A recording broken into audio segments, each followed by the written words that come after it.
The cafe lights were warm, soft, almost golden, but she still felt cold as she walked in. Her hands trembled slightly, not because of the winter evening outside, but because of the weight she carried inside. She had agreed to a blind date for the first time in years, hoping maybe, just maybe, life would give her one gentle moment. Her eyes searched the room nervously until they landed on a man sitting near the window, a quiet, calm presence with tired eyes but a kind face.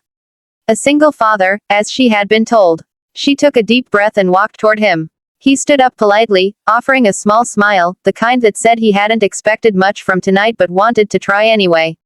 She sat down across from him, feeling the heaviness of her own past pushing against her chest. For a few seconds, neither of them spoke. It wasn't awkward silence, just two people trying to gather the courage to open their hearts again. He finally asked if she was all right. She looked at him, her eyes glossy but steady. She tried to smile but the curve of her lips faltered. Before she could stop herself, the question slipped out of her trembling voice. Do you think I'm still worthy of happiness? The words hit the table between them like a confession, fragile and desperate. His expression softened instantly, but before answering, he leaned forward slightly, as if trying to understand what pain had carved those words inside her. She didn't intend to reveal anything tonight.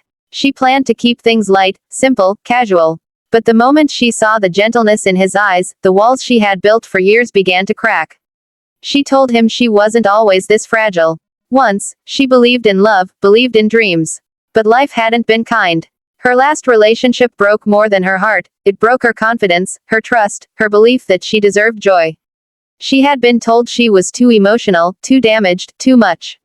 Eventually she stopped trying to defend herself and simply accepted that maybe she really was unlovable. He listened carefully, not interrupting, not judging. His silence wasn't empty, it carried empathy, something she hadn't felt in a long time. When she paused, shaking slightly, he finally spoke. He told her that he understood what it meant to lose hope.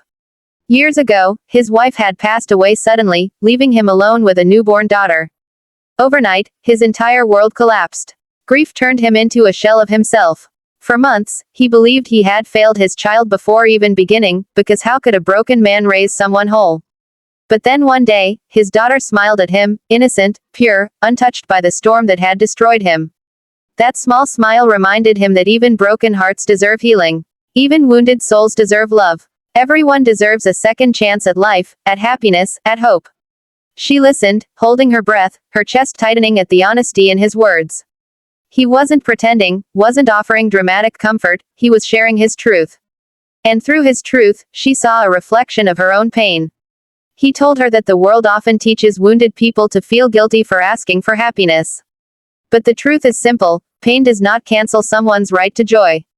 Struggle does not disqualify someone from love. Brokenness does not make anyone unworthy.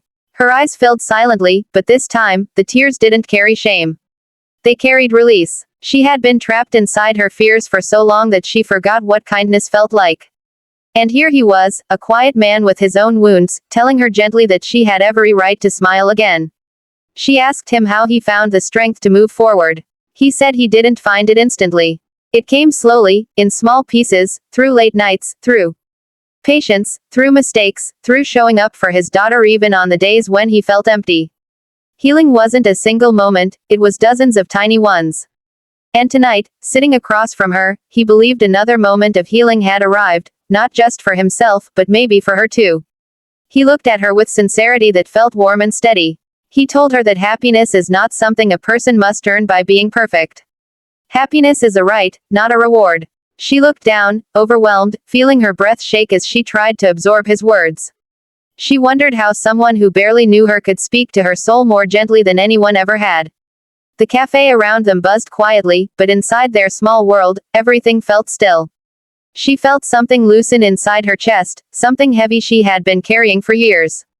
Slowly, she lifted her gaze, meeting his eyes again. For the first time in a long time, she didn't feel judged. She didn't feel broken beyond repair. She simply felt seen. He reached out, not to touch her, just to place his hand closer to hers, leaving the choice to her. She looked at his hand, then at him, and then she placed her trembling fingers lightly over his. It was a small gesture, but for her, it felt like lifting a mountain. She whispered that she was afraid, afraid to try again, afraid to trust, afraid to be hurt. He nodded, understanding completely.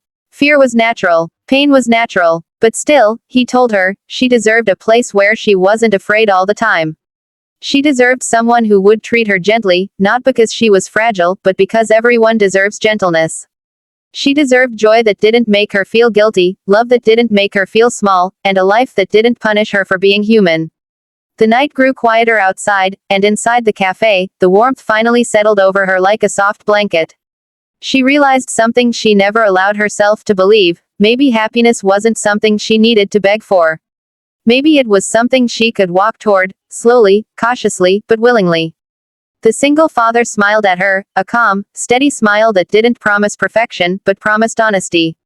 Promised kindness. Promised presence. She felt her heart stir for the first time in years, not with fear, but with a fragile sense of possibility. As they stood up to leave, she felt lighter than when she arrived. She wasn't magically healed. Her past wasn't erased. But something inside her had shifted, a door had opened. And as they walked out together into the cold night, she realized that maybe, just maybe, she truly was still worthy of happiness.